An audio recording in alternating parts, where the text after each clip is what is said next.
Adam Schefter's a great Twitter follow for many reasons, but today is one of those special days when you look at the calendar, you say, what's so special about May 30th in the football calendar? Well, Shefty tweeted today, May 30th, it is official. 100 days until NFL kickoff. 100 days, Let's baby. go. Clap it up, boys. Give it up. Let's Give do it it. up. We can do this. 100 days. The countdown is on. That's what, 3 months? It's like barely 3 months. That's Barely like 3 months. 16 episodes of the Football Lounge away. That's only 16. We only have 16 more episodes of non-football till we get football left. Exactly. So get ready for it. Get ready for it. That's a hilarious way to think about it. It's only 16 more football, not football lounges without. How in the football. world are we going to come up with over a dozen topics to talk about in relation to the football world? Well, as we get closer, we'll have. I mean, you know how it gets with the preseason. We do our prediction shows, but Chris Sims alone, we're not doing a Chris Sims show. We are very aware. We've been tagged on Twitter. The quarterback countdown has begun with Chris Sims. We will do a whole show, I think, probably dedicated to tearing up that list like we did last year. I'll just say this is that fun time of the year, though, where we're going to talk about storylines like today. The NFL is the gift that keeps on giving. The Cardinals, can't get a trade partner, and we have a wide receiver number one on the market. Yeah, no kidding. We've got, an all-timer, at least to this generation, on the market. Excited to see where DeAndre Hopkins ends up soon. We have a very weird contract situation with Jimmy Garoppolo, and also to discuss on this episode here, a look at another list because we love them. The breakdown of every team's most recent MVP winner. Yeah. And there's a few in there that have never won an MVP. A few teams, I should say, that have never had an MVP winner. So be interesting to look at who those teams are, and it's both interesting and also a little unsettling to see how long it's been for some of these teams since they had an MVP candidate, including some blue bloods for sure. So Oh yeah. it's it's one of those things where the MVP race was dominated by Peyton Manning and Tom Brady for quite a while there. So that's only two franchises making up like 10 MVPs. So there's only one to go around each year.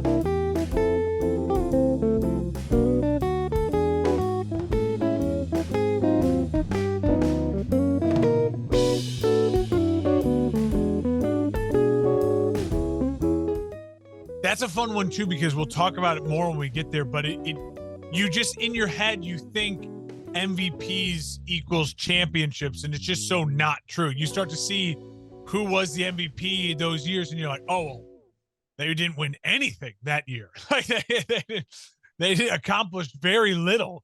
Yeah, some didn't even go to the playoffs. But in a weird way, the more you think about MVP, it does make sense, because it's like, in order for you to be the most valuable player, it's because no one else in you know what I mean? You're so far and above what everyone else on your team has done. Like, it's so obvious how valuable you are to your team, as opposed to the award just being the best player award. It is something we certainly talk about in the NBA all the time. Whenever you talk NBA basketball, that's such an MVP hot top, topic debate. It's a fun one. I'm looking forward to that. But we have a couple interesting stories to get to there before. And yeah, it's late May, but the NFL is the gift that keeps on giving.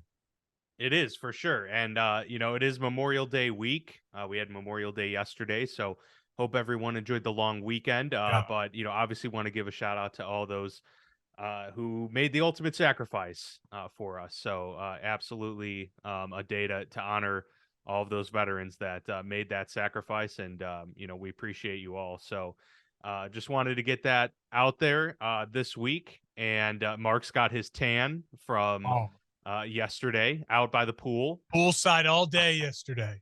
I'm still white as a ghost. I spent the day driving back home from Grace's parents' place. We went there and spent the weekend with them. Very celebrated nice. a birthday and everything, so that was good. But yeah, I was on the road all day yesterday and it was beautiful out, of course. But nonetheless, we'll get to the football topics here. And the big one, as you kind of foreshadowed there at the beginning, Mark, was DeAndre Hopkins being on the market. So what spurred all of this was, a few days ago, we found out that DeAndre Hopkins had been released by the Arizona Cardinals. He was under contract through the 2024 season, but he was due to make $30 million this year in terms of his cap hit. His cap hit will now be a dead cap hit of $22 million. So in a way, the Cardinals save $8 million, Yeah. but obviously they incur that dead cap penalty, which of course that money had already been paid. It's a whole thing. We're not going to get into the weeds of that necessarily, but the point is, DeAndre Hopkins, an all-time great, already considered to be, on a Hall of Fame trajectory, one of the best wide receivers in the league, best of, among a generation, yada yada, is no longer an Arizona Cardinal. Yeah. It seems the tank mode for Arizona is in full force at this point. They're not going to have Kyler Murray for a handful of games to start this year, likely possibly even more than that. And now they have their number one wide receiver that they traded for from the Houston Texans. So he's out on the market. And from what we understand, they just couldn't find a trading partner willing to foot the bill that it was going to take to acquire DeAndre Hopkins, primarily from a monetary perspective, not necessarily a draft pick perspective. But we do know that the Patriots were among those teams, the Kansas City Chiefs, the Buffalo Bills, all were in trade talks initially to acquire him. So maybe they're the top bidders this time around for free agency. But Mark, I'll toss it to you. He's hired an agent now. He's one of those that didn't have an agent before this, but he's hired one. So maybe trying to get those talks going. But what was your overall thoughts on the news that DeAndre Hopkins was released and is now in the open market? My first thought was I was getting upset with people who are trashing the Cardinals because they're like, you couldn't leave it to the Cardinals to not find a way to get something back in return for their best player. But remember, the Cardinals fleeced the Texans to get Hopkins. Remember that trade? It was David Johnson and like a 4th round pick or something like that. It was crazy. Or like a second. I mean, it was one of those, we all were like, oh my God, the Houston Texans are so dumb. And they got fleeced. So I gotta find those direct. They got, yeah, I do remember that. A ton of usage out of Hopkins. They paid him. They made their run with him. They helped bring along their young franchise quarterback. So I don't hate the fact that they're just at this point where now he doesn't fit with their direct future, and they're going to save a little bit of money, and then they get to just move on from the storyline. You got to remember, teams hate distractions in camp. It's the worst thing. It makes everyone uncomfortable. They have a rookie head coach they're about to throw out there who already has had some uncomfortable press moments when you got shots. And so I think this was in part of just like, let's just clear this air. Let's be forward with our fans about what this year is going to look like. And I've been saying it for weeks now with the Arizona Cardinals. This is great for them. This is exactly what they need to do. If I were them, I would already announce be preparing to announce within that first 5 to 6 weeks of the NFL season, we will not bring Kyler Murray back this year. They're going to let him get a full, he injured himself week like 10, 12. I mean, you could be back, ACL's almost a full year, but some guys will come back earlier. I would just be already preparing and getting everything ready for this is a full tank mode. They could end up having 2 top 5 picks next year and completely revamp their team, whether it's a quarterback position or whether it's building around Kyler Murray. So for Arizona's side, I'm not going to beat them up. They got him for very little. They used him really well for the time they had him in the little run that they tried to make with their young quarterback. And then they're letting him go. And in a way being serviceable to the star. Like if I'm Arizona, I'm also saying like, hey, look at all you other stars out there. If you sign with us, we're taking a big cap hit because in the end, we're going to let the player just choose where he wants to go being a free agent as well. I think that does some good as far as, in the NFL circles. For DeAndre Hopkins, and Dan, I'll toss this back to you. To me, it was interesting. Schefter tweeted this over the weekend on the I Am Athlete podcast. Hopkins said 5 quarterbacks he'd like to catch a pass the most from: Josh Allen, Jalen Hurts, Patrick Mahomes, Lamar Jackson, and the fifth one, Justin Herbert. I agree completely with the first four names I read. They all make a ton of sense for what Hopkins is putting out there and what he's trying to do. The Justin Herbert one is fun because they have two studs. They just drafted a third wide receiver, the kid out of TCU in the first round. But the two guys, Vincent and Williams, they get injured a lot. Jackson and Williams, they get injured a lot. So you went wait. You went to the Jackson, two former Chargers. Keenan Allen. I totally got it. Keenan Allen. Mike Williams. Yeah. I said Vincent, but it's Vincent Jackson. Keenan Allen. Yeah. Now Keenan Allen's the old guy. Like Jackson was the old guy when Keenan Allen was young. Yeah, very true. I don't know necessarily about the Chargers if they'd be in on it.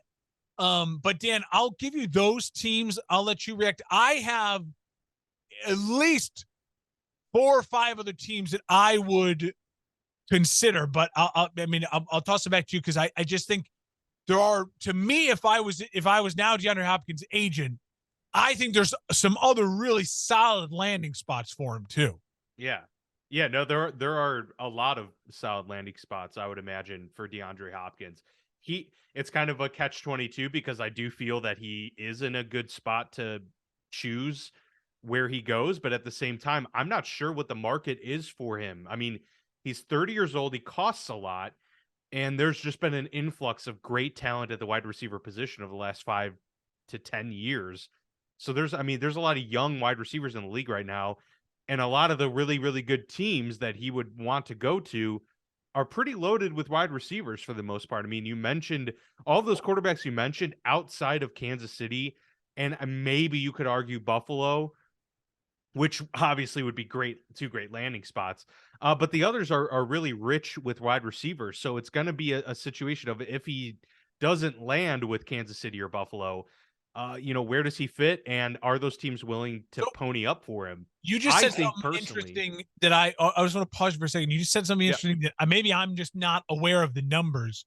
You said it's going to be expensive to get him. What is that look like? Because that's the one thing I'm not sure on. Can he just sign a 1-year cheap deal because he's already gotten paid, or what does he bring with him contract wise? Well, he doesn't bring anything in terms of what they would. I think they would just have to incur whatever they choose to sign him with, because he was released. If he was traded, he would have had to. They would have had to take on, which is why he could traded. Sign a 1-year veteran minimum with a team. Yeah, but the thing is, like, if he guys like this, I mean, I just don't see them willing to take a contract that they don't, especially when we saw what OBJ got. I think the OBJ contract really is going to bode well for him, especially now that he has an agent who I'm assuming knows all of these other agents as well, knows the inner workings of these deals, is going to say, well, look, OBJ, who's coming off of injuries, who's a little bit older, hasn't produced nearly as much as D-Hop in recent years. He got $15 million guaranteed. Yeah. You're going to have to give him at least that if you're a team looking to get him. And yes, it might be a 1-year deal like the OBJ one, but I think D-Hop is going to want, especially because, he's getting paid from what he was owed, but the guy, days are still numbered. I mean, he's 30 years old, so he's going to want to make as much money as he can for these prime real estate years that he has left.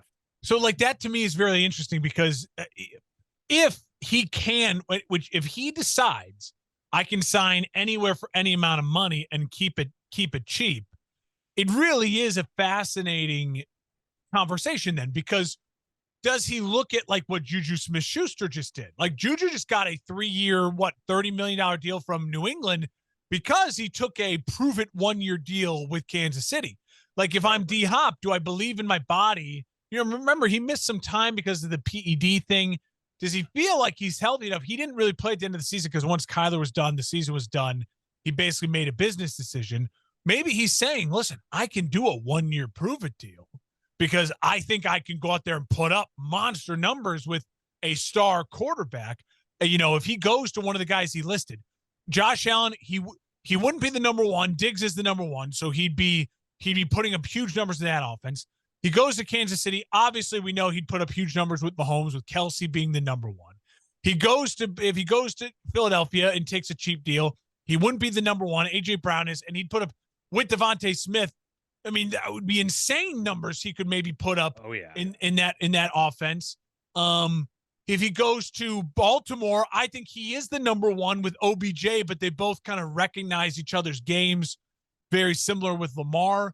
So and then you say to yourself, all right, go put up giant numbers and then on a prove it deal, and then maybe you could get that 3-year, bigger money deal and next off season. Or maybe he's just saying to himself, listen, I'm going to try and drum up as much attention and hope that a team like a Chicago comes along and says, we'll give you 3 years, $45 million right now.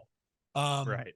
And again, I don't know exactly what that means. I'm making stuff up numbers wise, but that's where the conversation gets interesting. So Dan, in my opinion, there are a handful of teams. There's a lot of teams that should be interested in him. But if I'm Hopkins, here are the teams that I would be very interested in if they have interest having meetings with. I can't believe he didn't mention the Jets. I mean, the Jets is a no-brainer.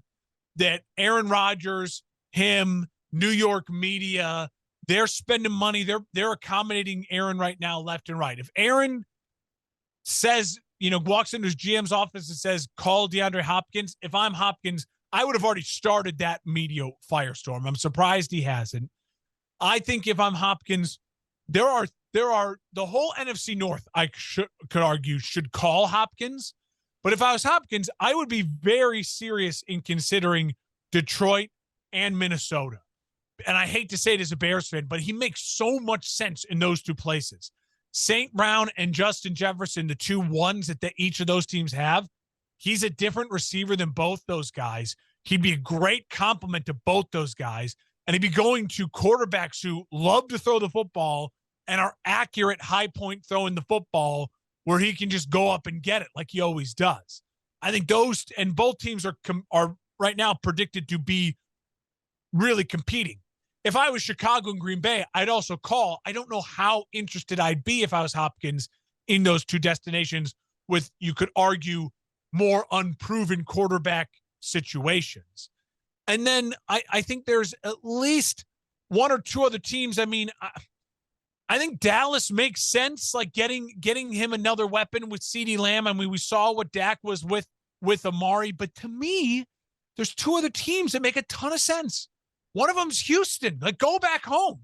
Like, if I'm the Houston Texans, you say to him, like, we bring him back and we help our young quarterback. We give our young quarterback a weapon, and we bring up a homecoming thing. We say, hey, we got the bad guys out of the building. And let's have a homecoming. And the other one that makes most sense is Cleveland. Like, go back with Deshaun Watson. They could use you opposite Amari Cooper, and you put up Hall of Fame numbers with this dude. And this dude, they got to make Deshaun Watson work. And you could argue, if you're Cleveland, you owe it to yourselves and to Deshaun to try to make this thing work and be competitive. Well, bring in D-Hop. So those are the other teams. I mean, listen, there's a ton of every team almost could use him. I could make the Atlanta, Tampa, all these, Carolina. You could sit here for 30 minutes and just pick off bad teams and say, obviously they could use D-Hop. But those are teams, if I was him: Minnesota, Cleveland, Houston, Jets, Detroit. I would be absolutely really considering if I was his agent as well, especially if they could give me more money than the win now teams. You know what I mean? Yes, for sure. And, I agree that in terms of theoretical landing spots, all of those teams made sense. The question that I have, and let's just, like, going back to your point about the 1 year prove a deal versus a longer term deal, that's going to play a factor in this as well, because the Chiefs and the Bills, for instance, right now are over the cap. So for them to do a 1 year deal would be really tough because they would owe all that money right now. If they could somehow find a way to rework contracts within their own team right now, and then also get a contract that kind of spreads money out over a couple years for D-Hop, that could work. One of Another those one of the contracts teams, that on though, the surface looks like a multi-year deal, but really is a 1-year deal. yeah, with voidable years on the end, Yeah. and it's essentially a 1-year deal, but they spread the money out. Absolutely. And then, the signing bonus comes into play and what they use as a salary versus signing bonus and things of that sort. Um, the Browns is very interesting. I actually didn't consider that, but that does make a lot of sense. To me, in terms of contenders that he should consider outside of the obvious Hall of Fame level type quarterback play is the 49ers, I think. They're a title contending team in a gettable division right now. Yeah. With, yes, he doesn't have Hall of Fame quarterbacks throwing him the ball, but I mean, he would be a great compliment to Debo as well, a guy who does a lot of yak versus a guy who is just a big play, big catch kind of guy Oh yeah. and great route runner in D Hop. I think that would make a really formidable duo. And then you have Brandon Ayuk as the number 3. I mean, all of a sudden that's an electric wide receiver core to go with Kittle, McCaffrey. I mean, that'd be wild. Oh yeah. And I think that'd be super formidable. The 49ers have about 10 million in cap space. They can make that work. The Bears, they have the most cap space in the league right now, over 27 million, but I don't know if it makes that much sense with, like if they didn't get DJ Moore, I would say absolutely. But the fact they have DJ Moore now, Mooney and Claypool, I don't see it as a big of a need. It'd be a nice luxury, but it also would make more sense next year or the year after when the Bears are much closer to being like contenders, right? And I Yeah. just don't know how ready they are to do that right now. If I'm Hop, obviously it depends. I mean, if the Bears throw a bag at me, then it's one thing. I personally don't want the Bears to throw a bag. I think the Bears should make a phone call. I think the Bears should see what the price is, what would be the asking price for come to Chicago versus come to Kansas City, because they're different asking prices. You just got to be honest about that.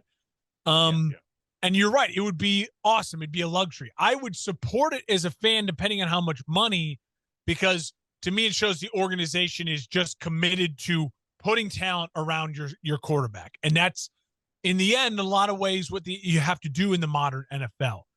But it is for Hopkins, it's just so much about, like, what exactly does he want? He's made a lot of money. I mean, that contract with the Cardinals, like, it was the highest paid wide receiver contract in NFL history, I think, when he signed it. I mean, he's not hurting for money, to my knowledge. I mean, I don't know his spending habits, but he's made a lot he's of money. not like Odell, who, remember, Odell never really got the bag back. You know what I mean? Now, I thought when you said NFC West, you were going to say Rams, because the Rams are that other team on my list for him that would be kind of interesting. Be a very Rams acquisition, but I just don't know what the Rams cap situation is like at all. I mean, that's they one of are kind of I didn't mention the Rams. quarter of $250,000 in the red right now. So okay, they could make it work. They could find a way, but yeah. Surprisingly, the Commanders are $1 million in the red as well. I wouldn't have guessed that, and the Bucks are like $2.5 million in the red. One of the teams, though, like the dark horse candidates, because you mentioned going back to Houston, which would be great for CJ Stroud. Certainly, they have like a ton of young receivers, not really any proven guys now that Brandon Cooks is out of town as well. But the one thing that came to mind for me was a team that has cap space that could really benefit, and maybe a place that D-Hop would be willing to go, Carolina, I was thinking.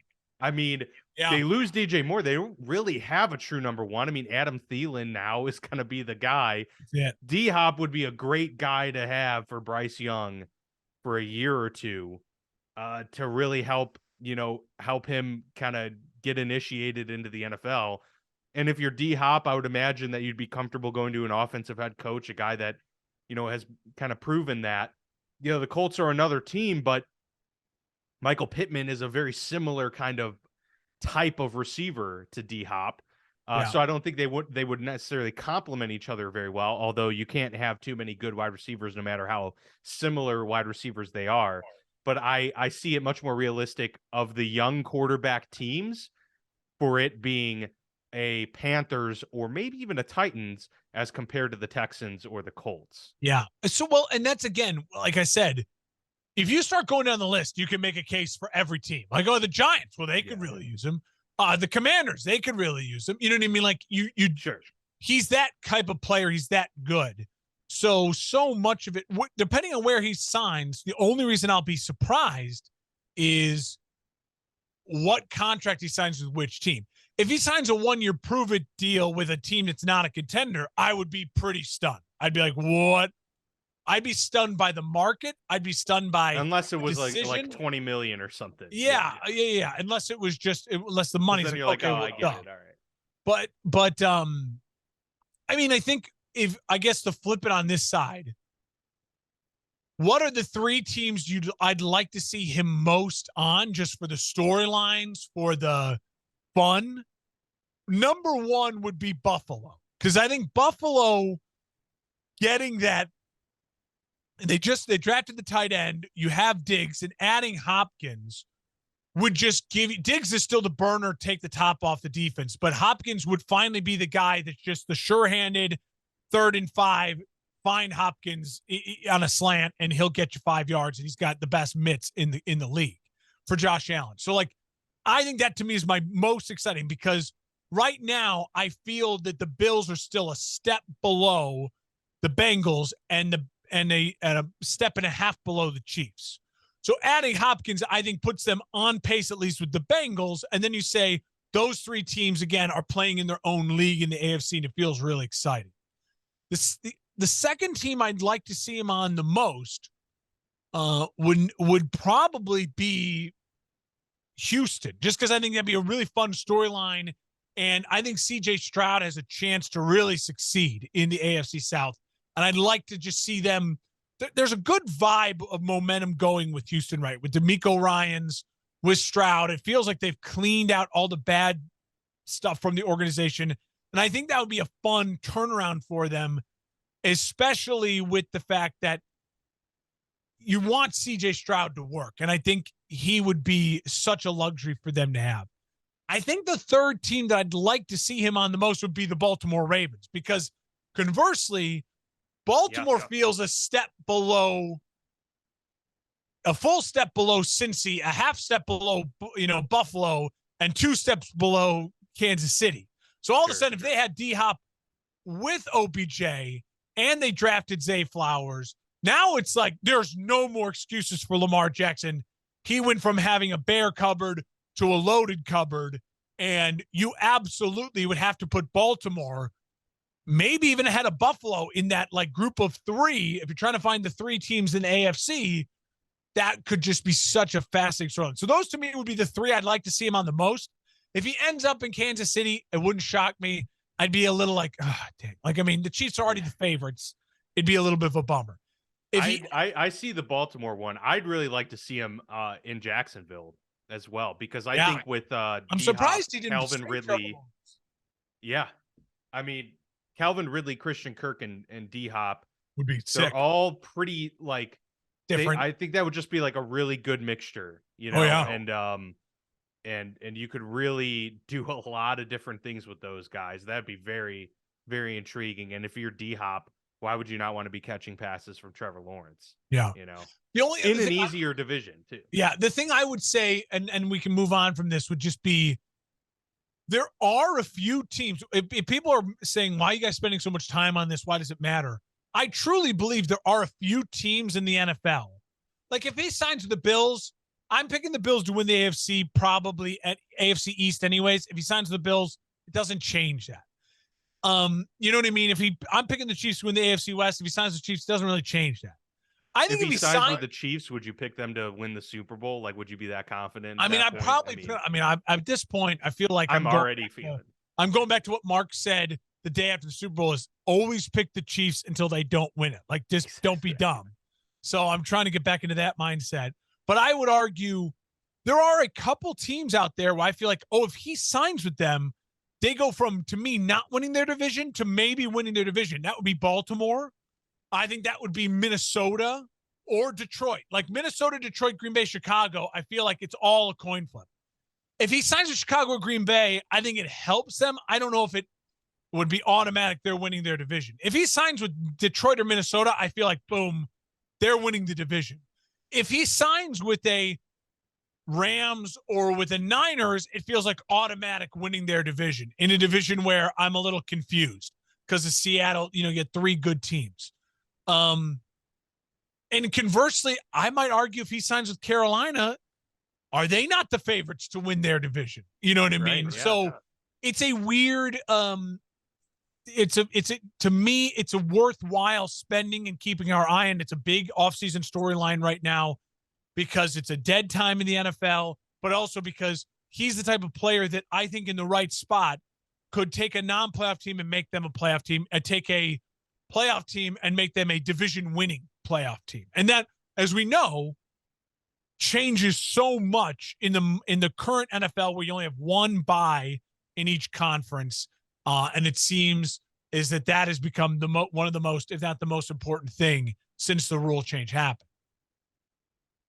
Yeah, let's turn our attention now to a kind of bizarre story related to the quarterback position now. Jimmy Garoppolo over in Las Vegas, right?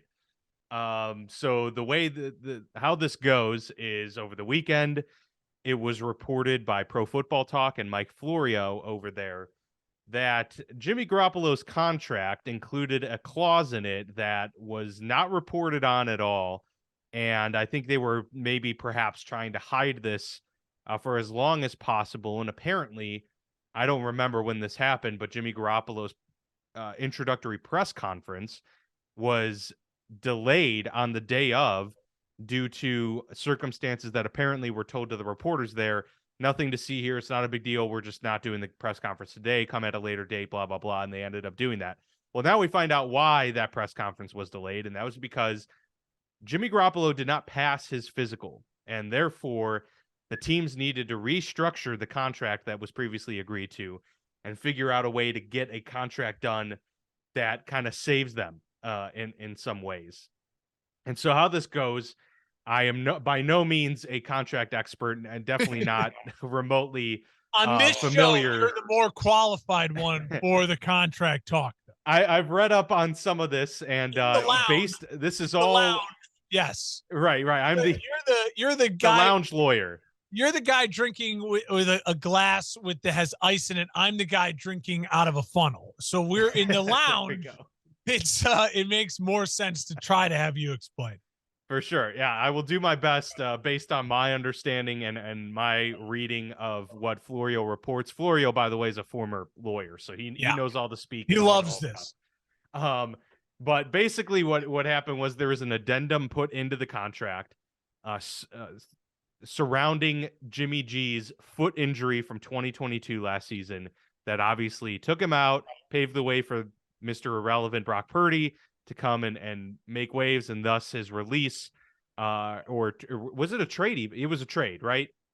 I'm trying to even remember. No, he was just let go as a free agent. He was just released. He was just released. Yeah, and then his contract ended and signed as a free agent with the Raiders. There you go. So he signed, and the addendum in this contract basically absolves the Raiders of this injury entirely, to the point where they are free and clear of owing him a cent, and possibly even having him on the team should he not pass a physical. So the restrictions surrounding this addendum are that they took his $11 million signing bonus, which, for those who don't know, a signing bonus is basically the fully guaranteed money that this player is going to make. And then the salary is what the player earns by playing throughout the year, and whatever stipulations come with that. If they're injured, they make X amount, whatever. They converted that entire signing bonus into his salary. So Jimmy G has to earn all $22 million of his potential earnings this year through his play, and by proving that he can make it onto the field. So the Raiders right now basically are saying, if you don't end up passing a physical and aren't active for this team and don't re-injure that same foot, then we'll pay you the money and you'll earn all of it, and you'll be our quarterback, and all will be well and good. But if you don't pass the physical and you do re-injure this foot and you're not active for us at all, then you're not on the team. They can basically cut him at any point in time and not owe him a cent. So it's a very interesting development, because we all thought coming in that it seemed like the foot was a non-issue now. I mean, obviously we knew he had his injury concerns, but we figured he was going to be healthy and ready to go for the season. As of right now, he has not passed a physical, and this team is covering its butt in case he never does. So there is a non-zero chance that Jimmy G might never suit up for the Las Vegas Raiders, which is very interesting. Yeah, what you did there, you explained it really well. And like for me, I'll translate this to like the layman's terms is basically when he agreed to the contract, he then, like everything, you take your physical. When he failed the physical, the Raiders basically said, all right, pause. The number, the years, everything's going to stay the same. We're just going to change some stuff. And when you pass a physical, then this contract will become available again to you, but only with the reworked language. Correct. This addendum will be voided once he passes a physical and doesn't re-injure that foot. Yeah, and so he could pass the physical, play the whole year, and if he re-injures that foot in like week 9, then they only owe him that 9 weeks worth of his salary, and then they're not paying him anymore, and sayonara, basically. And I think the important thing to note is it's the same injury on the same foot. So let's say it's the right foot and it's I don't remember what it was, but let's just say it's a Liz Frank injury, right? So if he gets his left foot stepped on week 2 by, Aaron Donald and it breaks a bone, he's fine because that's a different injury. It's a different thing. But basically at this point in time, yes, there is no longer a 0% chance Jimmy G doesn't play for the Raiders. But I still feel it's very low. It's a very low percentage that he won't eventually pass the physical and everything will be fine, right? But it's no longer 0. And I think that is really important to mention, especially we are a football show and it's the off season. It's the real dead point of the offseason. So that's why it's important in this sense. My gut feeling is this will all be washed away. He will start. He will be fine. He'll eventually get injured. Something will happen to him during the year. I don't know if it'll be the same foot or something because that's just what happens to Jimmy G. And again, to me, it really brings up the larger conversation is what are the Raiders doing? Like the Raiders really have botched this all up. And part of it is they have a head coach who they believe in, I think, but they tried to. The worst thing you could do in the NFL, right, is when you bring in a head coach and you're trying to use that head coach to like fix what we have when what you have is not anything near a Super Bowl caliber. And then after 1 year, when it goes really bad, they trash it. And now it's like, you kind of just want to start fresh with everyone, but you like the coach and the coach is now only going to year 2. That's why GMs, coaches, and quarterbacks love to all be on the same timeline, right? We get our new GM, the GM gets his head coach, and then they get their quarterback. And they can work it all together. That's one of the reasons why, even though Justin Fields was so great to end of the year, people still talk about, well, the Bears might want to go get their guy because Justin Fields was the year before. And so there's the legitimacy why they would argue that, they would talk about it. So the Raiders, again, it just goes to show how poorly they're just getting through this slog that they're in. And remember, they wanted to keep Jarrett Stidham, and they had offered Jarrett Stidham a nice contract to be the backup and to stay there. And what happens? Denver says, we'll give you a little bit more money. We'll just take you away and hurt our enemy. And Jarrett Stidham's type of guy is just not in a position to not take more money. So they're just it's just messy with with Vegas right now. And honestly, as bad as Denver was last year, I just don't see how right now you can feel confident that the Raiders will be. I'm confident the Raiders are going to be last in their division. Barring tragic injuries to the other 3 teams, it just seems like a division where the other teams are on the rise, figuring it out, righting their wrongs, and the Raiders are just a disaster. And this is part of that, of just like you offer this guy this big contract and he can't even pass a physical. And his literal red flag is he gets injured a lot. Yeah, exactly. Why is Jimmy G not a starting quarterback? He gets injured a lot. Let's offer him a big deal. Guy can't pass his physical from his last injury. Nobody's laughing harder, I'd imagine, than Derek Carr right now. Oh, my God, yeah. Yeah, how did that plan work out for you guys? I still don't understand. I think it was a silly move. I think Derek Carr's a perfectly capable quarterback. You could say what you want about. I mean, maybe he didn't fit McDaniel's system, and McDaniel's wanted to have his own guy in there, whatever. That just seems like a poor move overall organizationally for them. And now they may be stuck with a backup or third string quarterback to play for them all year long, because also who's out there on the market right now that's anything worth talking Yeah. about. I mean, Well, it doesn't seem great. I mean, is Carson Wentz going to be the Raiders starting no, no, quarterback this next year, Raiders fans just puked. I mean, that's horrible. I've forgotten about that name. I'm so ready to be done talking about that name. It's funny though. We mentioned this before we started recording, was we were setting up our topics for the show. The Raiders must have known all of this because the press conference was canceled before the draft. Yeah. So Yeah. you knew going into the draft where you had quarterback prospects that you were tied to that were available, even late round guys. There was some, pop in them, guys who were taking the Stetson Bennettts of the world in the later rounds. So you're like, oh, okay, they're worth a flyer on.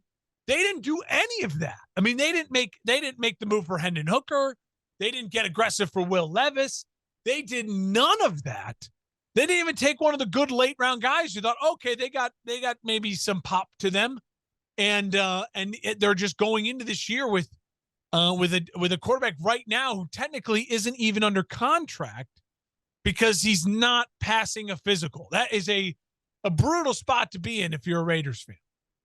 It's very strange. I'd imagine, I'm just going to go out on a limb and say I hope the Raiders knew what they were doing, in that maybe the odds of him not passing it were like 10%. And so they were thinking, well, we got to put a clause in here to at least cover our butts so that we're not bankrupting ourselves. But we're super confident that he will pass this physical by the summer and he'll be ready to go. And, all of this will be forgotten. But, it is one of those things that this exists. And so the fact that it does is in and of itself newsworthy, and something to maybe pause a little bit on. Yeah. We'll keep our eye on the Raiders and Jimmy G, but it's one of those. It also just, stories like this don't happen a lot, so it's a weird thing it to is a very digest. unique situation, and especially story with the quarterback in that spot where, your team has been linked to a trade, but then someone doesn't pass a physical, like a defensive tackle or a wide receiver, because their knee is just still not right. And you're like, oh, okay. But quarterback is like the biggest position in all of sports. And here you are celebrating maybe. And I remember when Jimmy G signed, we at least gave them credit for it. It's a reasonable deal. Like, they didn't break the bank for Jimmy G. Right. And he'll give you stability for at least maybe half the games this season, because you just can't trust him for a whole season. But leave it to the Raiders to botch it up this way. And it's such a Raiders storyline. It will be something we have to keep our eye on now, heading into OTAs officially in the summer schedule of football and the practices.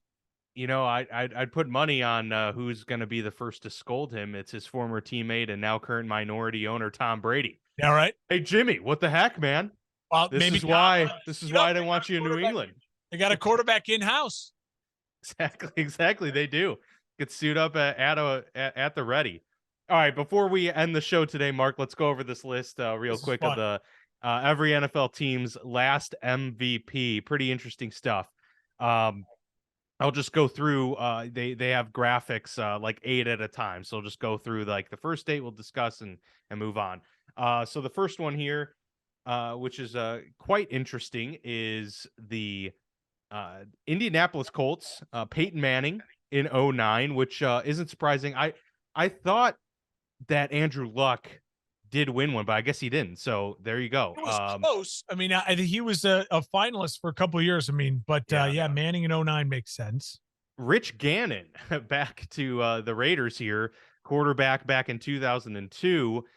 He did have some good years there for sure. Rich Gannon did. Well, that was their Super Bowl year too, and that's one I think I would have gotten right. If you'd have said when was the Raiders' last MVP, I think I would have remembered Rich Gannon, and that was the year that Gannon and had just lost Gruden, and then Gruden beat him in the Super Bowl.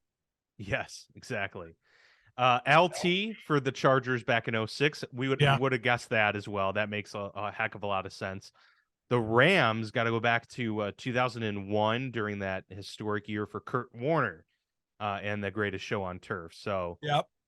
No surprises there. I can't think of anyone else that I would have said, oh yeah, that person got this is maybe one Marshall Faulk. I guess I could have thought maybe he had one, but yeah, maybe like 03 Marshall Faulk, but you definitely remember the Kurt Warner 01 MVP. Sean Alexander for the Seahawks in 05. Yeah, no Russell Wilson here for the Seahawks. One of the last of the dying breed of running back. Sean Alexander was a fun player to watch, a really great player for a nice stretch. He is a first ballot Hall of Very good NFL running back, and that 05 season, he was everything for them. I remember Sean Alexander a lot because as a Bears fan, when the Bears were good and made their Super Bowl run in that 06 year, that they had to beat the Seahawks. Like, I mean, it was the Bears, the Seahawks, early 2000s with the Eagles that were really dominant in the NFC. And the Seahawks got to a Super Bowl, I think, the year after or shortly thereafter with Matt Hasselbeck and Sean Alexander. And they lost to the Pittsburgh Steelers. They lost to the Pittsburgh Steelers, a young Big Ben and Bill Cowher and the bus in Detroit. So that's one of those you would have had to give me some time, but I think I probably would have gotten that one. Yeah. Barry Sanders for the Lions. That's probably the easiest one. You knew in 1997. Yeah. The Titans 2003. Steve McNair. I forgot Steve McNair won an MVP, but that's just like he was super dominant. That was a couple years there. That was a co-MVP with Peyton Manning. That was the last co-MVPs. They split the voting 50-50. I would have remembered that one because of the co. And then the next one is really interesting. Again, this is all from FanDuel. They posted on their, CBS Sports on their Facebook page. I would have sworn they would have had someone else. It's been almost 30 years now since a 49er won an MVP. Yeah, wild. Steve Young in 1994. And it's not like they've had bad teams. Yeah, but they've had a lot of success too. I mean, like the 90s. Right.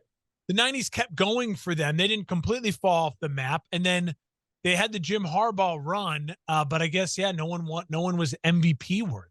Well, and then, it turned into a quarterback award for much of the, turn of the century as well. Yeah. So if you're thinking about some of these teams and you can't think of a quarterback, then you're probably SOL in terms of that. As we'll see here, there's only a couple non-quarterbacks the rest of the way. Yeah. The Chiefs, Mahomes, 2022, easy. Matt Ryan for the Falcons in 2016, that historic year, great year. The Packers, Aaron Rodgers in his, second repeat. Cam Newton for the Panthers back in 2015. Makes a ton of sense. I wouldn't have guessed anything else. Yep. For the Ravens, go back to 2019 for Lamar. So a lot of these, we're getting more recent here with some of these teams. But then the Broncos go back to a decade with Peyton Manning getting his first Denver MVP in that 2013 season, the record-breaking year there with 55 passing touchdowns. Yeah, Julius Thomas, Tyrus Thomas. Who was the other wide receiver in that? Demarius Thomas, Julius Thomas, and Eric Decker. Eric Decker, yeah, Eric Decker. Tyrus Thomas, that was the former Bull. Peyton Manning to that. They lost to the Seahawks in that Super Bowl. That was one of the most fun seasons of football ever. I mean, that was a guy in Peyton Manning who literally his career was left for dead, the neck surgeries, and he had a 2-year run. I mean, very similar to Tom. I mean, when now you look at it, Peyton was with the Broncos for 3 years, lost a Super Bowl, playoffs, won a Super Bowl, but had nothing left in the tank. Tom goes to the Bucks, mega year, wins a Super Bowl, okay year, loses in the playoffs, barely makes the playoffs. Still had still had some in the tank, but he was not the same player anymore. But that first year of Manning in Denver was like nothing we'd ever seen before. 7 touchdowns in the opening game. It was he was so determined to come out and prove it all. And his body was right for a year and a half. And then it just fell apart. I mean, it completely fell apart. And the next fusion surgeries, he lost his fastball quickly. And like a lot of quarterbacks, just when you like we saw Matt Ryan, when it's gone, and the game goes by quickly. Yep. Tom Brady is the most recent Patriot to do it. So amazingly, it wasn't N'Keal Harry. I'm very Mac very Jones. shocked. Mac Jones, yeah. I thought. But for the Vikings, here we go. Non-quarterback, 2012, Adrian Peterson himself. Yeah, I mean the Vikings. I saw another interesting stat. The Vikings have since the Super Bowl merger, AFC NFC. I think the Vikings have like the 5th or 6th most division titles, and they have no Super Bowls. Like they are the only team in the top 10 with like division titles with no Super Bowls. And this again is part of it. They are in a weird way in the Super Bowl era, a quarterback. They've never had the special quarterback, top 2, top 3 guy to lead them in their prime. Dante Culpepper had a couple special years, but he wasn't a top 3 guy in the league. And they've just never been able. And Brett Favre had one, really amazing year with them. But even then, when he was amazing, he wasn't the best in the league or top 3 in the league. He was just having an amazing season for Brett Favre at the end of his career. True.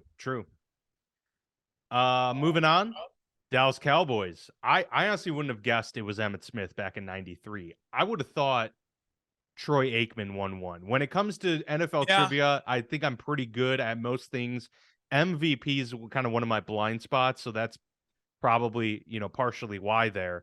But I would have guessed it would have been, Aikman one of those years. Just I know he never lit it up like crazy, but they've had some dominant offensive players.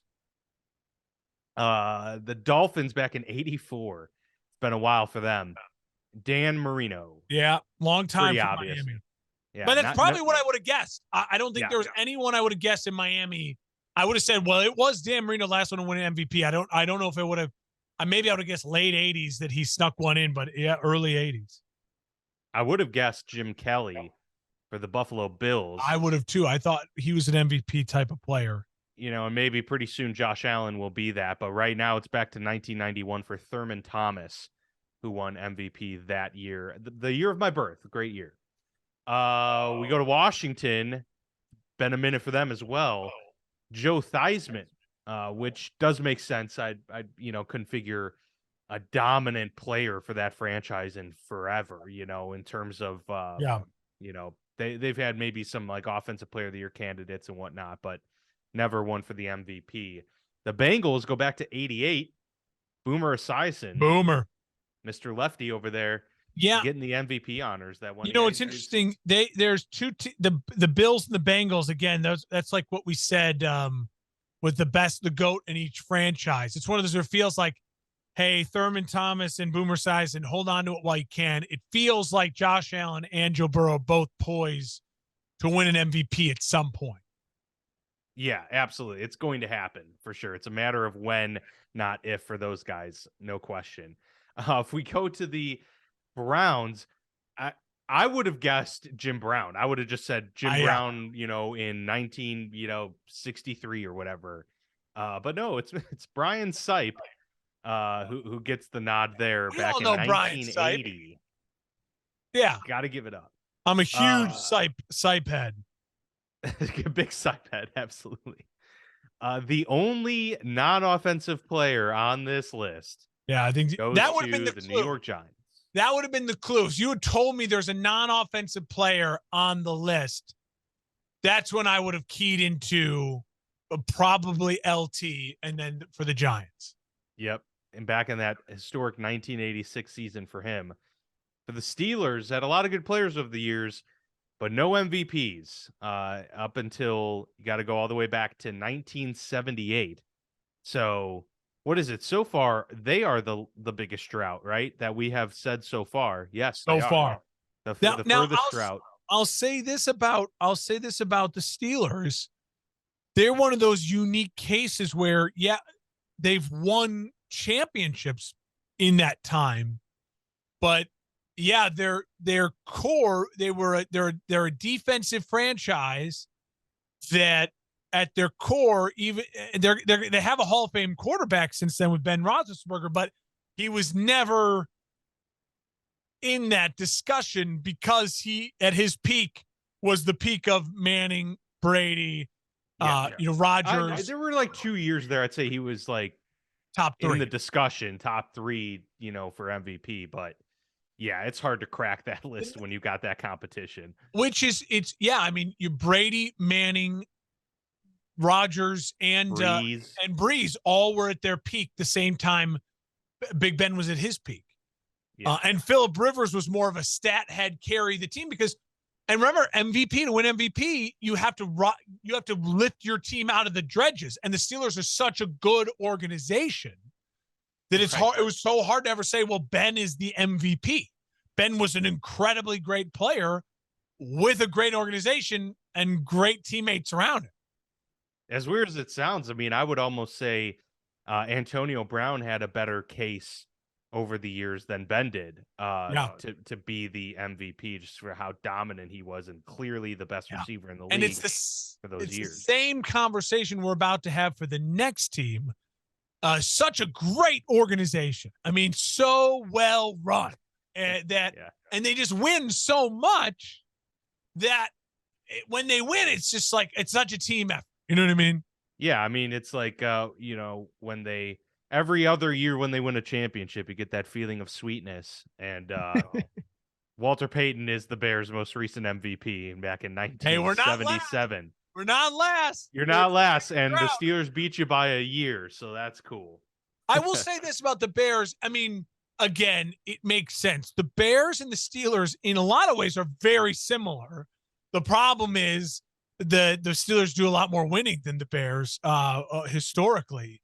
But in a way, yeah, I mean, this is one of, as obvious as it is that Barry Sanders, Detroit, Walter Payton, Chicago should have been a no-brainer for everyone. I would have guessed for the Philadelphia Eagles over all of those years. I would have thought maybe Donovan McNabb won an MVP one year, or Westbrook, or even Chris Carter, maybe something like that. Reggie White maybe won an MVP, but no, none of those guys. It was Norm Van Brocklin back in 1960. It's been 62 years. They almost broke the drought last year with Jalen Hurts. Didn't quite get over the hump. But yeah, Van Brocklin all the way back in 1960. That again feels like Hurts is poised to win an MVP. Now, the problem with Hurts, he's going to become Big Ben, where his team is stacked around him. His organization is really solid. And it's easy to say, while he's great, he's not a top 3 guy. So he's kind of, maybe that's a great, we just talked ourselves into a great scenario then. Jalen Hurts right now is the current Big Ben of this era right now, if you're trying to compare it. Yeah, I mean, in terms of like what you're saying, the team around them and the complement, yeah, I mean, that makes a lot of sense. With having 2 or 3 guys that are just obviously more talented than you. Yeah, right. Yeah, exactly. We got 6 franchises. I would go Jets next because the Jets technically have an AL MVP. Yeah, they do. The Jets is an interesting one. So they're one of the 6 teams that are considered to never have an MVP winner. However, Joe Namath, as you mentioned, won the AFL MVP before the merger. So in a way, that should be, considered for this. But yeah, I mean, to think of all the Jets teams over the years too, to never have one. Maybe Aaron Rodgers changes that for them this year. Who knows? I would have guessed, for some reason off the top of my head, I would have guessed that Tom Brady won that MVP his first year with Tampa. So Tampa being on this list is a little bit of a surprise. Being on this list, that's interesting. Houston, the Saints, Drew Brees never won an MVP. Yeah, and that's one of those two where I knew that because if it's like one of those things where it's crazy, Drew Brees never won an MVP. But again, Drew, it just fell into that mold of where, and if you are Josh Allen, if you are Joe Burrow, if you are Jalen Hurts right now, if you are Trevor Lawrence right now, if you are Justin Herbert right now, you do not want to fall into this window to where you never win one because Mahomes is so great that he'll win it every year. There isn't a Lamar Jackson type season. So Mahomes isn't going to win it every year. But Mahomes is your Brady, Manning, Rodgers. I mean, he's kind of like all three of them in the sense where it's like he's the best player, he's on the best team, he's got a great system, and he's so damn good. He basically is the best player award. So if no one has the Lamar Jackson type pop season, like Jalen Hurts had it, and then he got injured. And when you miss that many games down the stretch, those last 4 games, it just his numbers. He probably would have won it. He would have won it. He absolutely would have won it. So you need to have the pop season. You got to have the pop season to beat Patrick Mahomes, and you got to hope Mahomes has a slightly down season. Exactly. That's a tough spot to be in. So it doesn't shock me, Houston. It doesn't shock me, Jacksonville. Arizona's actually a historic franchise. Remember, they were the Chicago Cardinals. Like the Cardinals have been around for 100 years. So they're a little bit of a surprise that they never had one. But again, this is especially in the Super Bowl era. And then New Orleans, their fans been a lot of pain. And without Drew Brees, Larry Fitzgerald certainly had a case for several years to put himself in that conversation for the Cardinals. J.J. Watt, despite his trio of defensive player of the years and his dominance, couldn't get it for the Texans. But we'll see. It's a new era for both of these teams right now. So maybe one of them can break the mold. I'm going to go on a limb here and predict that Trevor Lawrence will finally bring an MVP to the Jacksonville Jaguars at some point in his career. I think that's fair. I think that's very fair. And it's got to be tough. The competition, as you mentioned, is not easy. It's very tough. It's insane. But I think he can get there. I will say the roadmap for an MVP is easy for an AFC team. If you win the number 1 overall seed in the AFC within the next 3 years, whoever your best player is should be the MVP. Because the AFC is right for this year and the next 3 years, pretty obvious, stronger than the NFC. So if you win the AFC number 1 overall seed and you win it convincingly, whoever your best player is, for the most time it's a quarterback, you should win you should win the MVP. In my opinion, I feel like that's an easy way to simplify it over the next couple of years. I don't disagree necessarily. I think I'd have to see what that picture looks like, but there's so many good AFC quarterbacks that I imagine the 1 seed is going to be one of those, 8 great AFC quarterbacks. That's the roadmap. That's the roadmap. I think it'd be fair. Yeah, absolutely. Unless you have an injury and they still get the 1 seed, and then maybe you got that Jalen Hurts situation. But time will tell. But yeah, that was a very interesting exercise to pour through that list. Certainly some surprises there, but nonetheless, always fun to look back on those things. And we had some heavy hitters today with the D-Hop and Jimmy G news. So the gift that keeps on giving, the NFL news cycle. So we'll continue to keep up with things and keep you up to date as well every week as we do this. But for now, that will do it for us here on the Football Lounge. For Mark, I'm Dan. We'll see you here next time.